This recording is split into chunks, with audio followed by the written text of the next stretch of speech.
Larissa Keller, a well-known and respected figure in the city, was the founder and president of a five-star hotel chain that, in the eyes of many, exemplified refinement and excellence in service. From a young age, Larissa developed an unwavering passion for providing unique experiences where comfort and sophistication could transcend expectations, touching the senses and hearts of her guests. The Keller name became synonymous with luxury and hospitality, and Larissa took great pride in seeing her hotels consistently mentioned among the best, catering to a discerning and sophisticated clientele. She believed that the essence of good hospitality lay in the details, the welcoming smile to the guest, the discreet attention to each client's preferences, and the ability to transform ordinary stays into unforgettable memories. However, what seemed like a flawless quality assurance system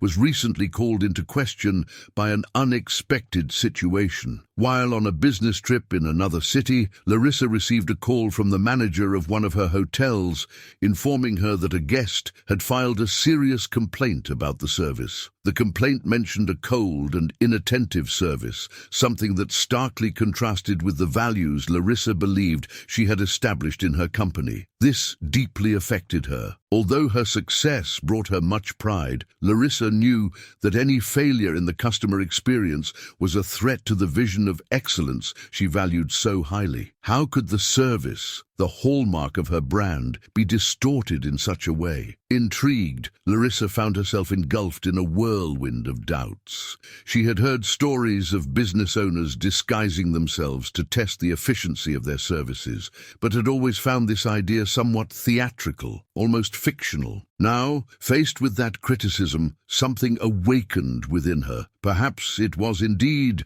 the only way to gain a real and raw perspective on what happened in the day-to-day operations of her hotels. How could she ensure that her presence as CEO wouldn't influence the behavior of the staff? How could she be sure that her hotels genuinely treated all guests with the same hospitality she advocated? In a bold move, she decided to immerse herself in the role of an anonymous guest. More than that, she opted for a radical disguise, that of a person without resources, lacking any appearance of prestige. She carefully chose each piece of her disguise with the help of her trusted assistant, who would aid her in transforming completely. She exchanged her perfectly tailored blazer for worn clothes and her high heels for scuffed shoes. Looking in the mirror, she barely recognized herself. Instead of the elegant and polished woman, she saw a simple, anonymous figure, even somewhat invisible. This was the point. She wanted to see firsthand if her hotel staff maintained the same level of care in their service for any customer, unaware that they were encountering their own founder. With this change, she began to feel the transformation. She spent the following days rehearsing less confident expressions,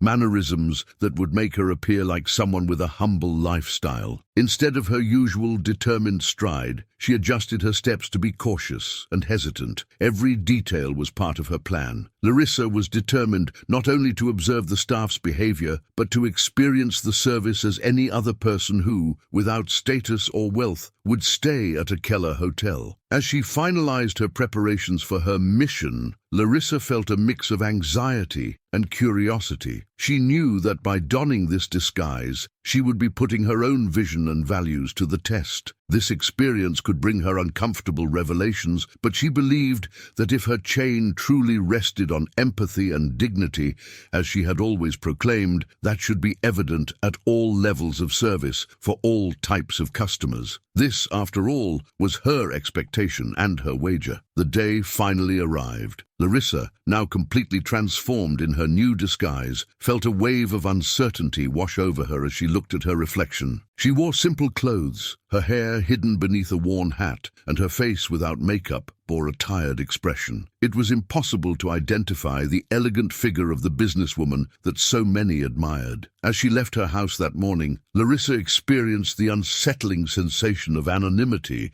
an impression of invisibility that felt both strange and liberating. With one last glance in the car mirror before entering the hotel, she told herself that this was the only way to discover the truth. As she stepped through the imposing glass doors of the lobby of one of her own hotels, she was immediately struck by the atmosphere of the place, now seen from a different perspective. The sumptuous decor, with luxurious chandeliers, marble columns, and imported carpets, had always seemed synonymous with sophistication and comfort. However, at that moment, every detail highlighted a contrast with her modest figure. In her mind, she began rehearsing her initial words for the front desk attendant, feeling like an intruder in a space she had helped create. Determined, Lissa approached the counter. The receptionist, accustomed to dealing with impeccably dressed clientele, kept his gaze fixed on the computer screen, not even lifting his eyes to acknowledge her. After a few moments of silence, she greeted him softly, trying to maintain the unsure tone she had practiced. The employee, still not diverting his eyes from the screen, finally responded in a quick and impersonal manner. Lissa then explained that she needed a room, even if it was just a simple accommodation for the night. But the response she received was disappointing. "I'm sorry, ma'am, but we don't have any availability at the moment," he said, in a tone that seemed rehearsed and cold. Lissa looked around, observing the calm flow of the lobby and the absence of guests, which clearly indicated that the hotel was not full. She attempted to argue, but the receptionist, visibly lacking patience, suggested that she wait in the waiting area, a section separated from the lobby, less comfortable and distant from the leisure areas. Sitting there, Lissa began to notice the subtleties of the treatment that other guests received compared to her own. Elegantly dressed couples passed by her, being greeted with warm smiles and even offers of drinks. Some staff members approached to ask if they needed anything, while she remained alone, nearly ignored. With each new guest arriving and being treated with great care and courtesy, Lissa felt a mix of indignation and sadness. She wondered if this was the standard treatment offered to anyone who didn't present themselves as an imposing or prominent figure. Over time, she realized that not only was she being ignored, but in a sense, avoided. Employees passed her by quickly, avoiding eye contact, and even some guests seemed to regard her presence with a certain discomfort. The weight of being seen as someone out of place was starting to take its toll. Suddenly, she was no longer Lissa Keller,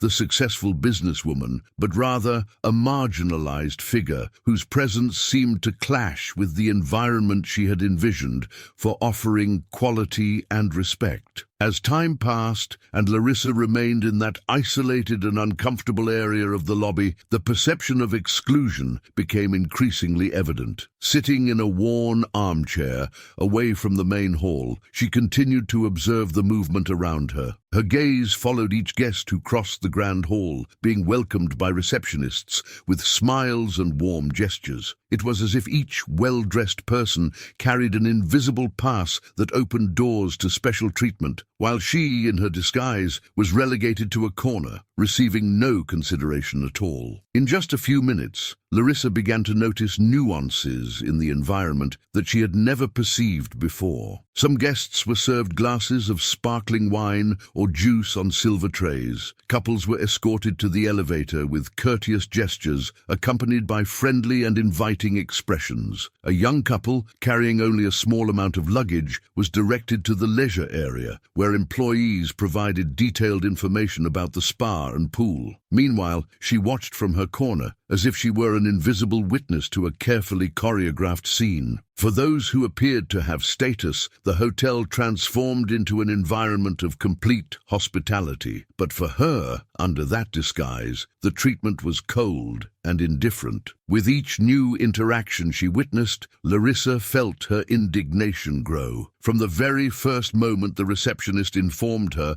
almost without looking her in the eye, that there were no rooms available, she experienced a rising sense of powerlessness. It was as if the environment had decided she didn't deserve the same level of attention. This didn't just manifest in the impersonal behavior of the staff, but also in the whispers she overheard while waiting. At one point, she noticed a group of employees exchanging glances and discreet whispers, their expressions tinged with mockery. It was not difficult to imagine the content of the conversations. She caught fragments of words like difficult customer or no money. This was a new and painful experience, the experience of someone who, in the eyes of others, seemed unimportant. The behavior of the staff began to draw a clear line in service. Guests who appeared to have money or elevated status were treated with evident deference, while anyone outside that profile became an annoyance, an unwelcome presence. This situation made her reflect on what might be happening to others in similar circumstances. How many guests had been treated the same way? How many people had passed through and left with a negative impression, believing that hospitality was reserved only for those with a prestigious appearance? As the wait dragged on, Larissa, now tired and uncomfortable, tried to maintain her composure while the minutes dragged out. She didn't want to show that she was bothered. After all,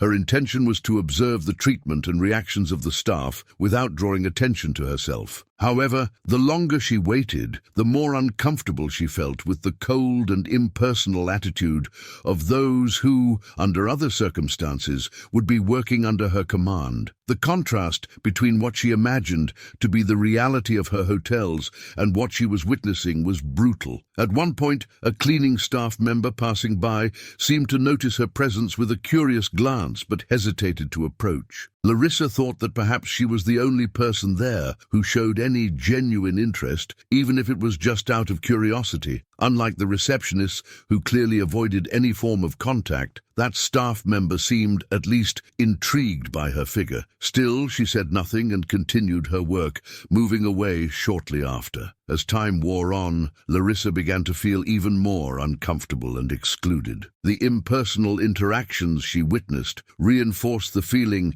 that the hospitality offered to high-status clients was a facade, reserved only for those who fit the hotel's preferred profile. She began to question whether true hospitality should, in fact, offer the same warmth to everyone, regardless of status or appearance. This was a painful yet essential revelation. What she was witnessing at that moment was not the service she had always encouraged, but a culture of exclusion that sidelined fundamental values of respect and empathy. Finally, after a long wait, Larissa was informed by the receptionist that there was indeed a room available for her. However, the impersonal and distant tone of the attendant remained. The receptionist's expression was not one of welcome, but rather of impersonal relief, as if guiding her to the room was an inconvenient task to be completed. As she was led to the room, Larissa felt as though the path was almost a corridor of judgment, as if she were an unwanted guest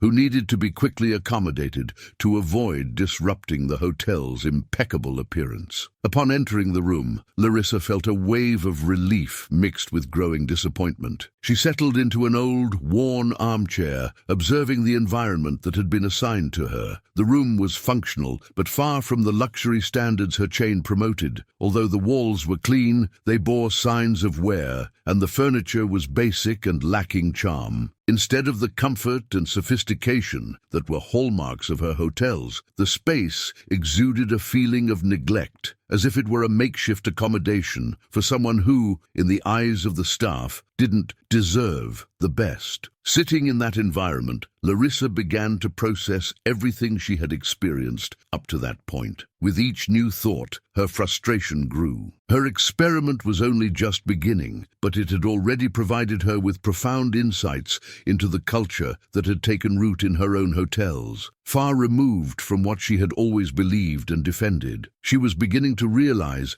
that the excellence she so vigorously promoted within her network was not truly rooted in the hearts and minds of all her employees. On the contrary, what she observed was a subtle mindset of exclusion that separated those who seemed to deserve special treatment from the rest. This experience brought forth reflections that went beyond hotel service. Larissa began to think about how the image she projected to the public was often a mask. In that disguise, she saw herself not as a powerful businesswoman, but as anyone else seeking to be received and treated with dignity. However, what she found was a harsh and undeniable reality. Hospitality was not offered universally, but selectively, based on quick judgments and prejudices about appearance. This revelation hit hard for someone who had always valued inclusion and respect. From that moment on, Larissa knew she could not end the experiment without delving deeper into the roots of this problem. She prepared for the upcoming days,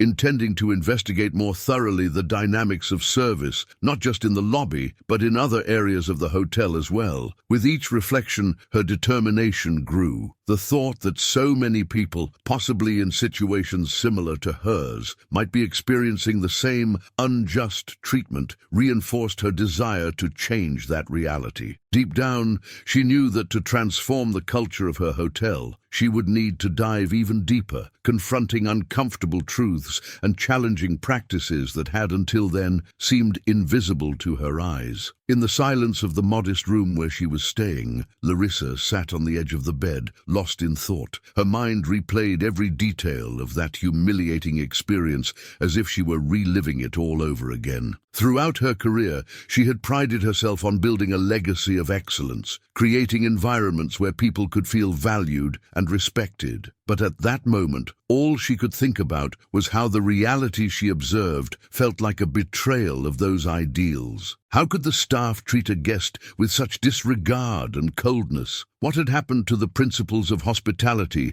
she had always championed? Larissa closed her eyes and recalled the impersonal look in the receptionist's eyes, the indifference with which she was denied a room, and the judgmental gaze she felt directed at her as she was escorted to that space. She pondered how the team had been trained to be attentive and caring, yet in the face of a guest with a simple appearance, those qualities vanished. She remembered having repeated in countless meetings and training sessions that every person deserved to be treated with dignity. But now, experiencing the opposite, she questioned how deeply her words had truly been absorbed by those who formed her network. The silence in the room felt heavy, and every detail of the environment seemed a metaphor for what she had discovered. The chair, with its stained upholstery, the faded bedspread, and the cold lighting, lacking any trace of comfort, reinforced the perception that this space, like the treatment she had received, had been prepared with minimal effort, as if she were a guest of lesser value. For Larissa, this was a glaring reminder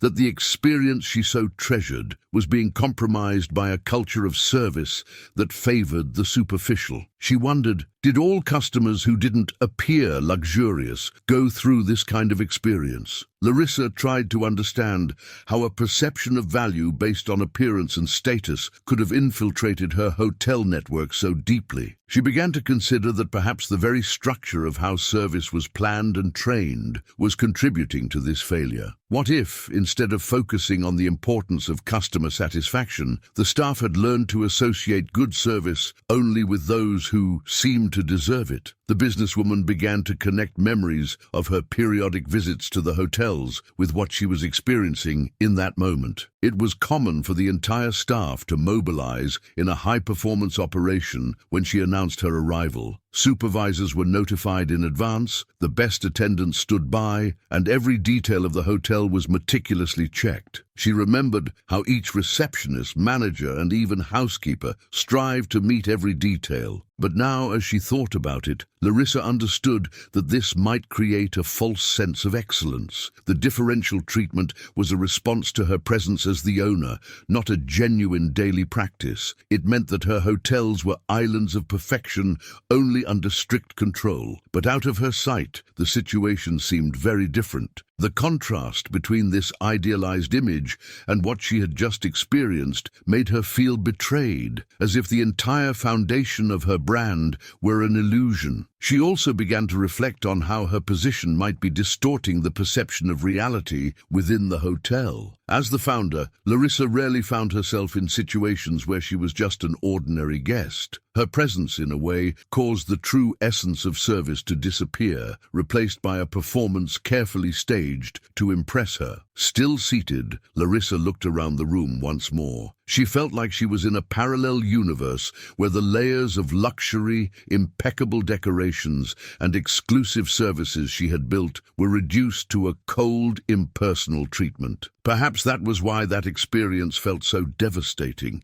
She now realized that without deep change, many guests could leave her hotels not with a positive memory, but with a bitter sense of indifference. Realizing this, Larissa felt an urgency to investigate further. She knew that the problem was more significant than a simple issue of training or supervision. It was a flaw in the service culture that she believed she had established. That perceived impersonal treatment and discrimination between visibly wealthy guests and those common indicated something deeper and structural. Determined, Larissa knew she needed to explore further to understand the hidden layers of this mindset that seemed to have taken root in her own enterprise. She prepared for the next day, resolved to visit other areas of the hotel and observe the behavior of the staff and supervisors in situations that required more interaction. Larissa had a clear plan in mind. She wanted to experience all aspects of the service in its normal state, without interventions or alerts about her presence. She wanted to see up close how the employees interacted, especially in areas where service demanded greater attention and care for details. As she prepared to lie down, she reflected on the impact that this simple experiment was having on her beliefs about the brand. A weight in her chest seemed to warn her that the painful discoveries she had made were just the tip of the iceberg. She felt that something much larger needed to be revised and rebuilt from the ground up. For the first time, she considered the possibility that her own vision of excellence might not be as deeply rooted in the day-to-day operations of the team as she had imagined. Larissa tried to envision how her future decisions would impact the hotel and its staff. She thought that confronting these issues directly would be challenging, but also necessary. She reflected on how her values of hospitality could be genuinely conveyed, and how to make every team member aware that all guests deserved the same quality of service. However, lingering questions in her mind were about how to structure a transformation and how to change a work culture that seemed so ingrained with subtle biases. That night, sleep was slow to arrive. In the dim light of her room, Larissa felt that something profound was changing within her. The experience was not merely a test for the service in her hotels. It was becoming a questioning of her own principles and her own worldview. She could no longer ignore the fact that, behind the luxury and the brand, there was something that lacked true foundations of respect and empathy. Finally, as the night wore on, a solid decision took shape in her mind. Larissa knew that at the end of this experiment,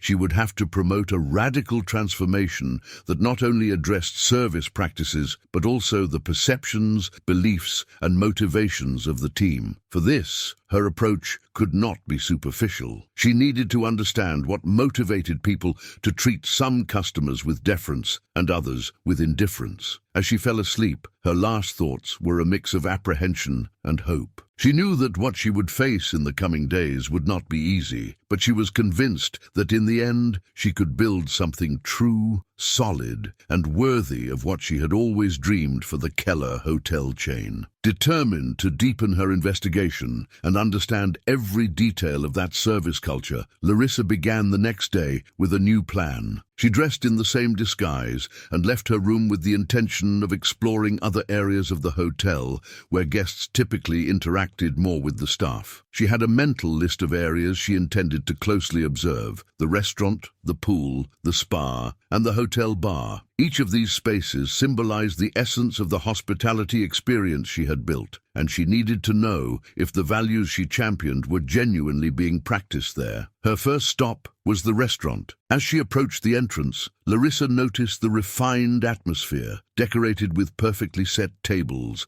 gleaming silverware, and lighting that gave the space an air of exclusivity. This space was designed to offer a complete experience, where each dish was carefully crafted to satisfy the most discerning palates. But when she tried to enter, the reception she received was a shock. The maitre d', upon seeing her, cast a look that was both confused and suspicious. He hesitated before directing her to a table in a secluded area, far from the views of other guests. Lissa settled in and, from her vantage point, observed the glaring differences in service. For clients who arrived looking sophisticated, the service was immediate and full of courtesy. The waitstaff approached them with smiles, offering the wine list, highlighting the chef's specials, and suggesting pairings. For her, however, the service felt almost perfunctory. A waiter approached her table without even a smile, hurriedly handing her the menu without mentioning the day's options. It was as if he were merely fulfilling a minimum obligation, nothing more. As she waited, Lissa attentively observed the interactions around her. She noted that other guests were receiving meticulous attention. They were approached with enthusiasm. Drinks were offered even before they were requested, and orders were taken with care. Each table around her seemed to be enjoying a warm and attentive atmosphere, while she remained forgotten at an isolated table. The feeling of exclusion made her question whether all guests who, in the eyes of the staff, appeared ordinary, experienced the same cold treatment. After a long wait, her order finally arrived. The food, which was usually served with elegance, was brought by a visibly rushed waiter who placed the dishes on the table almost carelessly. Lissa noticed that the presentation was poor, with the food slightly cold, which contrasted sharply with the quality her hotels promoted. The careless treatment made the atmosphere lose all the charm and sophistication she had always wanted to convey. What should have been a refined experience now felt like impersonal service, where hospitality was reserved only for those fitting the profile of the ideal customer. With the experience of the restaurant fresh in her mind, Lissa moved on to the next area, the hotel pool. The pool, with its comfortable lounges and panoramic view, was one of the main attractions, designed to provide an environment of relaxation and luxury. Upon entering, Lissa felt once again the weight of prejudice in her disguise. A pool attendant looked her up and down and, with a dismissive air, informed her that the area was reserved for high-end reservation guests. The tone used was not merely informative, it carried an implicit judgment that she did not belong there. Lissa insisted that she would like to spend some time in the pool area, but the attendant, unyielding, reinforced the notion that this space was for guests who, supposedly, had paid higher rates. Faced with this clear exclusion, she limited herself to lingering nearby, observing the treatment offered to others. While she was practically ignored, the other guests, those who appeared to have status, received clean towels, refreshing drinks, and personalized service. Every move of the staff around the other guests reflected a special care, while she remained invisible, as if her presence displeased the team. Feeling the weight of discrimination, Lissa moved on to the hotel spa, where she hoped to find a more welcoming approach. The spa was known for its personalized service and relaxing atmosphere, designed to offer experiences that calmed and revitalized the senses. However, upon entering, she was met with the same suspicious glance she had encountered in other areas. The spa receptionist hesitated before attending to her and, in an impersonal tone, informed her that reservations were required and that at the moment the spa was fully booked. Lissa knew it was unlikely that the spa was genuinely crowded, but she chose not to insist. She wanted to observe just how far the resistance to serving her would go. While waiting discreetly, she watched well-dressed clients enter and be greeted with smiles and attention. For them, the spa doors were wide open. For her, only indifference remained. With each interaction she observed, Lissa confirmed that the differentiated treatment was more than just an exception. It seemed to be a common and ingrained practice, reserved solely for those who projected an image of power and wealth. Finally, Lissa decided to conclude her rounds at the hotel bar, a charming space known for its exclusive cocktail mixology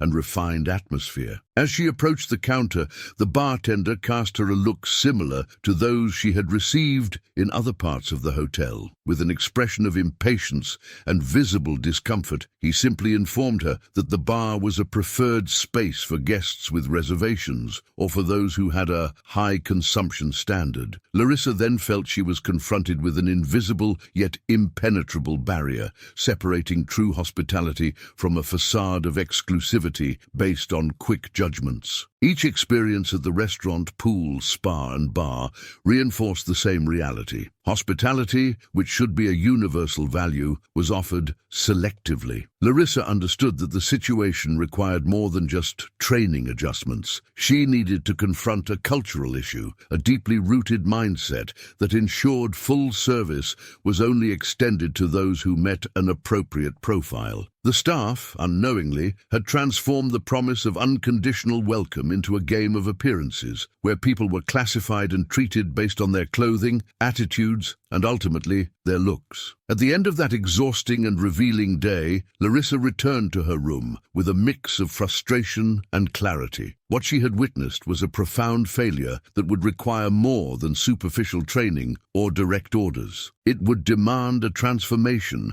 at the heart of her hotel brand's culture, where each employee not only executed their tasks, but also understood the true purpose of hospitality. She knew that genuine service could not be reserved for an elite few, but should be a central value accessible to everyone who crossed the doors of her hotels. Reflecting on what she had witnessed, she began mentally outlining a plan of action. She knew that changing this culture would be a monumental challenge, but she was determined to make every hotel under her name a space of genuine inclusion and respect. After days of frustrating experiences and painful revelations, Lissa finally returned to her central office with a clear vision of everything that needed to be done. The notes she had taken during her experiment reflected a difficult reality to accept. Her hotel chain, built with such care and dedication, was not delivering the inclusive and high-quality experience she had always envisioned. Yet, at the same time, these observations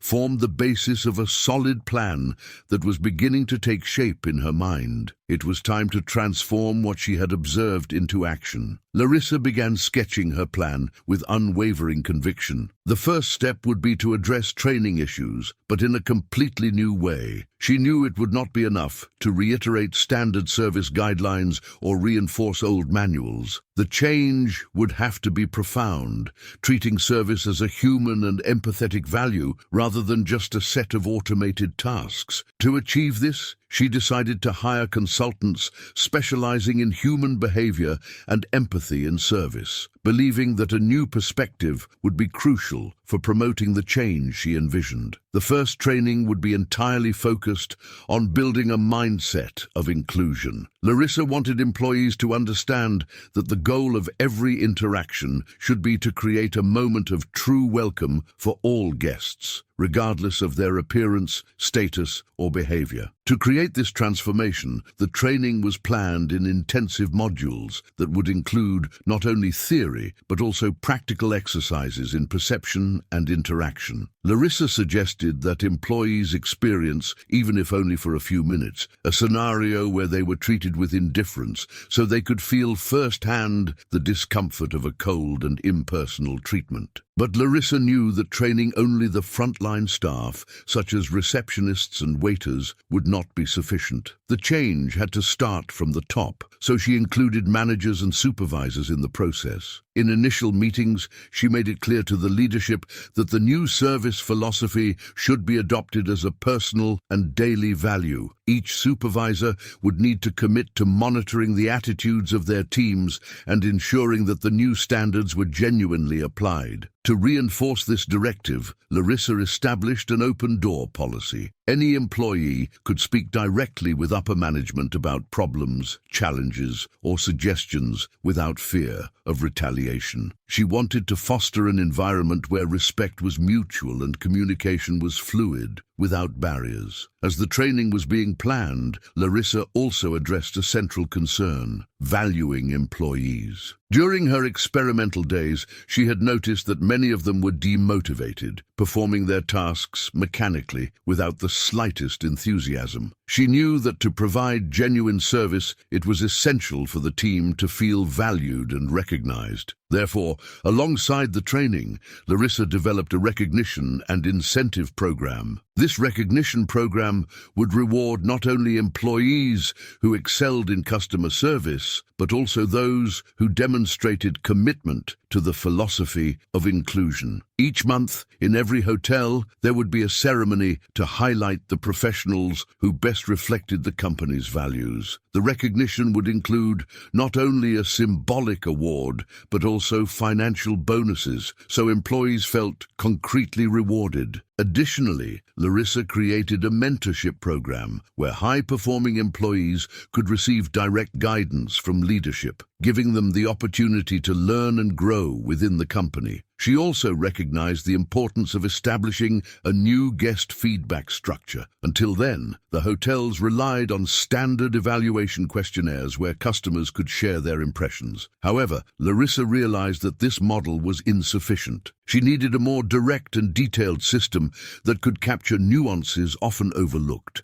Thus, she proposed the implementation of a new feedback system that was more accessible and dynamic. The new feedback system would allow guests to evaluate not only their overall experience, but also each specific interaction they had with the hotel staff. After each service rendered, be it a meal, reception assistance, or a visit to the spa, clients would receive an invitation to quickly rate their experience via their mobile phones or tablets. This system, designed to gather as much information as possible, would enable Lissa and her team to monitor employee performance in real time and identify areas requiring immediate attention. Furthermore, these evaluations would be reviewed weekly by management, and adjustments would be made as necessary, promoting continuous improvement. Another significant change was the introduction of a new policy for addressing guests who encountered unexpected or uncomfortable situations. During her observations, Lissa noted that conflicts or dissatisfaction were often met with indifference. Therefore, she created a specific protocol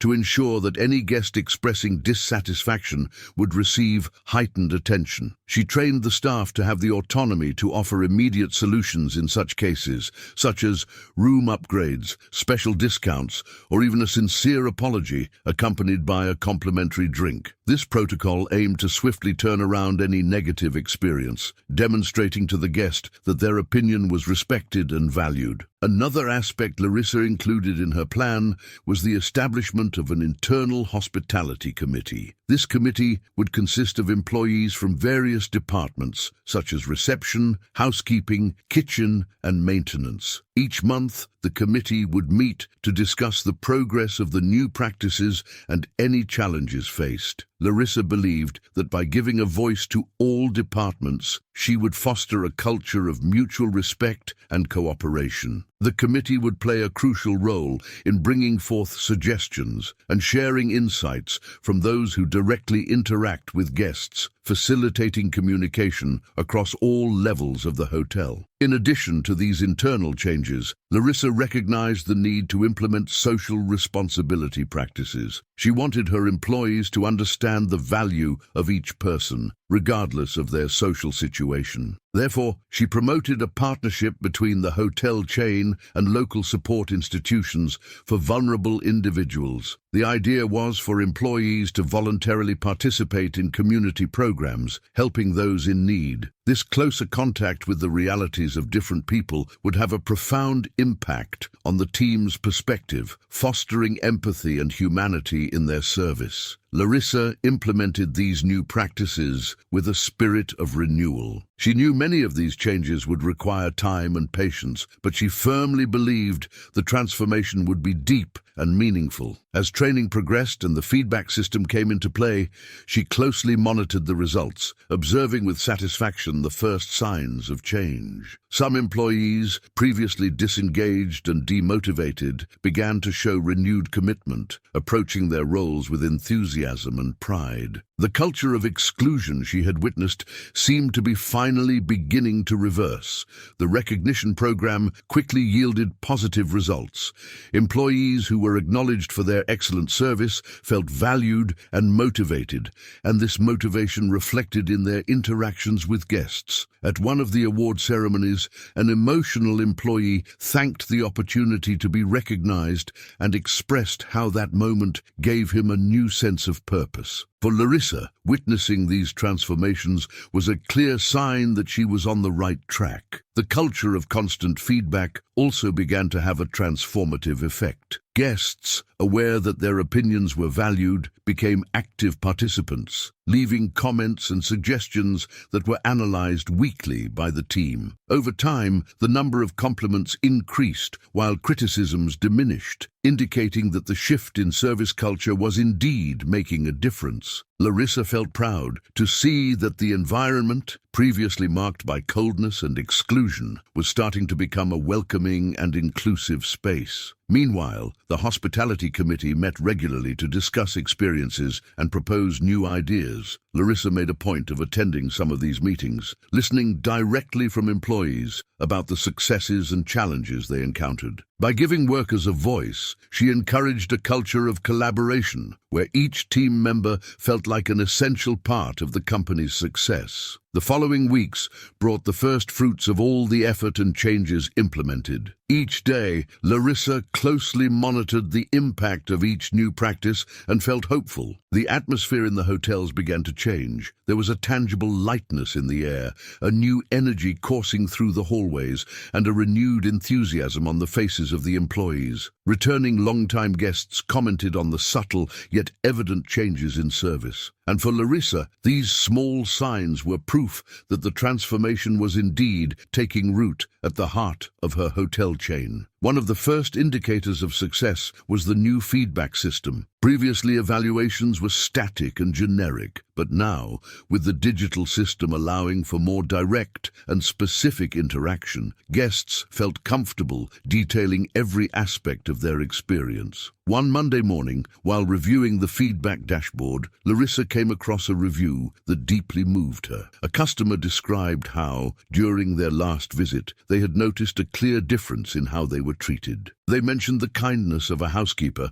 who offered additional help, and the attentiveness of a waiter who, without being asked, brought a complimentary drink after noticing they were waiting for company. The client, a frequent traveler, expressed that he felt welcomed in a way he hadn't expected. These compliments began to multiply. The staff started to adopt the new service culture as part of their own identities. In a weekly hospitality committee meeting, Lissa listened with emotion as a receptionist who had previously been a bit shy confessed that the new approach had helped him rediscover his passion for the job. He shared that by treating guests with more empathy, he felt more fulfilled and motivated. "I thought I was just here to do check-ins and check-outs," he said with a smile, "but now I understand that I can be part of someone's experience." This type of feedback, coming directly from the team, was one of the greatest incentives for Lissa. The monthly recognition awards also began to create a healthy spirit of competition among the staff. At the first ceremony,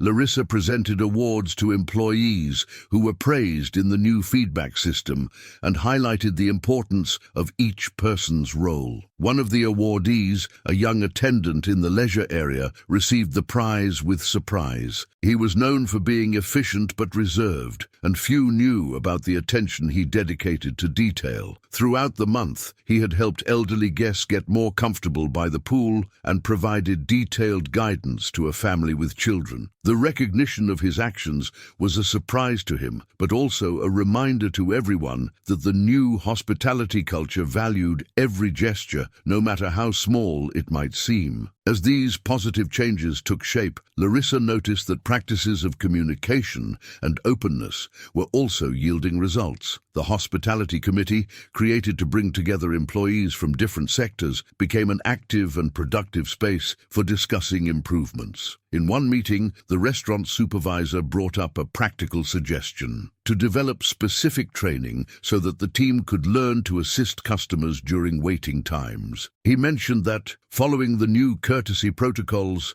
guests seemed to feel more comfortable and well treated, but that the team could benefit from tools to provide more consistent service in those situations. Lissa was impressed by the insightful observation and immediately approved the idea. Another point that demonstrated the impact of the changes was the reduction in complaints regarding service. Previously, it was common to receive complaints about the impersonal tone of some employees and the apparent inattention in specific areas such as reception. Now, with the new training and the implementation of the empathetic service philosophy, complaints had significantly decreased. An analysis of feedback data indicated that, in the past 2 months, complaints related to a lack of attention had fallen by over 40%. For Lissa, this statistic was a milestone, as it showed that the changes were not only visible, but also measurable and real. The positive impacts were also reflected in employee morale. Before, they were demotivated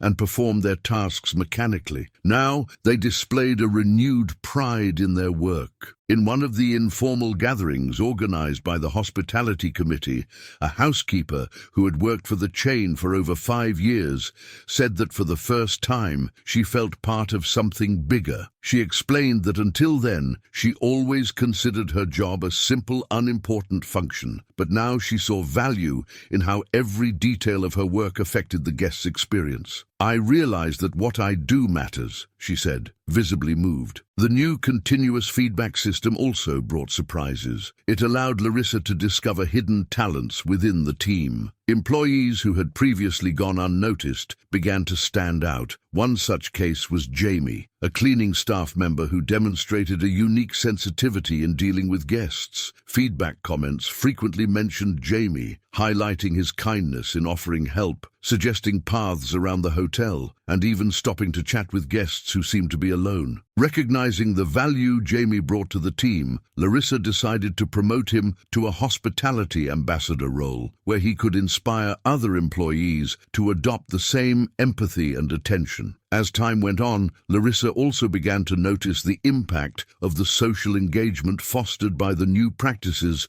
of social responsibility. Employees who volunteered with partner organizations began to bring a broader and more empathetic perspective to the workplace. This contact with diverse realities helped the team appreciate each customer more and understand the importance of equal treatment. The practice of community engagement created an atmosphere of empathy that directly reflected in the behavior of the employees. Some even shared stories about how volunteering had sensitized them to treat guests with renewed humanity. The hospitality committee also demonstrated its value by proposing a new practice that surprised Lissa, organizing monthly integration events for employees from different sectors. They suggested that these events include team dynamics and reflection moments on the company's values to strengthen collaboration and mutual understanding. Lissa loved the proposal and gave the committee the green light to organize the first event. When the day arrived, she attended personally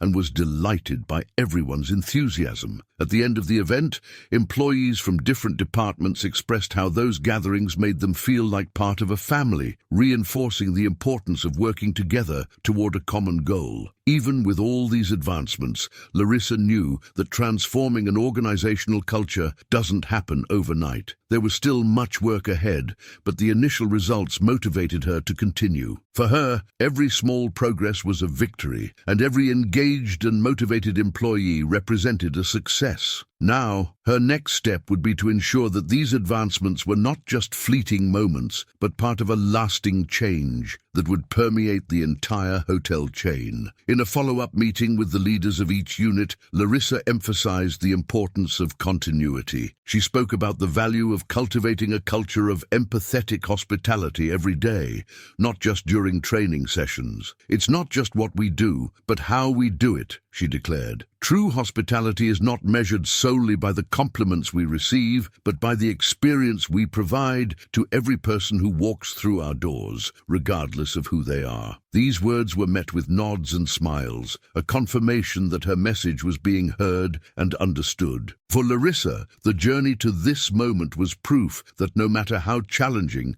An organizational culture can be transformed when there is commitment and dedication. She knew that not all employees had adapted to the changes with the same ease, but the results were already promising, showing that with time and patience, profound change was possible. After months of dedication, changes and discoveries, Lissa felt it was time to share her experience with the entire team. She decided to gather all the staff, from managers to housekeeping aides, in a meeting that would be more than just another training session or an awards ceremony. It would be an open and honest conversation about the purpose and values that underpinned the hotel chain she had founded. The announcement of this meeting sparked curiosity among the employees, who anticipated yet another training or recognition event. Little did they know that Lissa was about to reveal the details of her undercover experiment and the transformations she had personally experienced. On the day of the meeting, Lissa took the stage and looked out at her team, feeling a mix of apprehension and excitement. She knew that some might be surprised and others might even question her approach, but she was determined to show how transformative the experience had been for both her and the hotel's culture. With a slight initial hesitation, she began to tell her story. She revealed to everyone that months earlier she had disguised herself as an anonymous guest, someone simple, without the appearance or status of a business owner. She explained how, through this experiment, she had experienced firsthand the service that many ordinary guests received. With each word, Lissa noticed the expressions of the employees change, shifting from surprise to genuine interest. She recounted the coldness and indifference she encountered, the suspicious glances, the murmurs she overheard, and how she was treated dismissively in areas like the restaurant, the spa, and even at the front desk. The silence in the room was palpable. The once distracted employees were now fully attentive to every detail, some visibly moved by the honesty with which Lissa exposed the shortcomings and lessons she had learned. "I'm not here to judge or point fingers," she said firmly, "but to show how true hospitality goes beyond appearances and wealth." Lissa explained that her mission as a businesswoman was not just to build luxury hotels, but to create spaces where everyone was treated with dignity and respect, regardless of how they dressed or how much they could spend. "This is the true essence of our work," she concluded with a serene smile. "And this is what our hotel chain was created for." The employees began to applaud, but she raised a hand to signal that she wasn't finished yet. Lissa took that moment to highlight the values that had been cultivated throughout the transformation process and that now formed the foundation of the company's new culture. She spoke about empathy, respect, and inclusion, emphasizing that these principles could not just be words in service manuals, they had to be lived and felt in every interaction with guests. She reminded everyone that when a person chooses to stay at one of the hotels in the chain, they are seeking more than just physical comfort. They are looking for genuine warmth. "You are the soul of this place," Lissa said, directing her gaze to every sector in the room. "Every smile you offer, every gesture of help, every little attention is part of a larger experience we want to build." She then personally thanked the employees who, even before the changes, had already demonstrated empathy and dedication in their roles. She acknowledged Jamie, a staff member who had consistently provided genuine service and had been promoted to hospitality ambassador. He, sitting in the audience, was visibly moved when mentioned and received a warm round of applause from his colleagues. For Lissa, the experiment had not only revealed shortcomings, but also highlighted the human value present in each team member. She emphasized that the mission of a true hotel is not just to serve those who appear wealthy, but to be a refuge of warmth for all, where people can feel valued. "At the end of the day," she concluded, "what we do is not just offer a place to sleep. We are creating memories, experiences, and moments that people will carry with them. And that is what gives meaning to our work." The atmosphere in the room shifted completely. Many employees were moved, and some discreetly wiped their eyes. Lissa knew this was a turning point. She had not only gained their respect, but also their commitment. To conclude, she invited everyone to share their own stories and suggestions for how they could further improve service. This opened a space for conversation, where every employee, regardless of position, could express their feelings, share their experiences, and be part of building a new chapter for the hotel chain. In the days that followed, Lissa noticed the impact of that meeting was greater than she had imagined. Inspired by the words and shared experience, employees showed even greater dedication in their service to guests. The transformation she had dreamed of began to solidify naturally and continuously. Every interaction, every smile, and every gesture of empathy now carried the weight of a greater purpose. For Lissa, the journey didn't end there. It took on a new meaning. She knew that keeping this culture alive would require constant effort and commitment, but she was ready to face the challenges. That experience had renewed her own vision of what true hospitality meant, and had shown her that, above all material luxury, what truly matters is the ability to touch lives.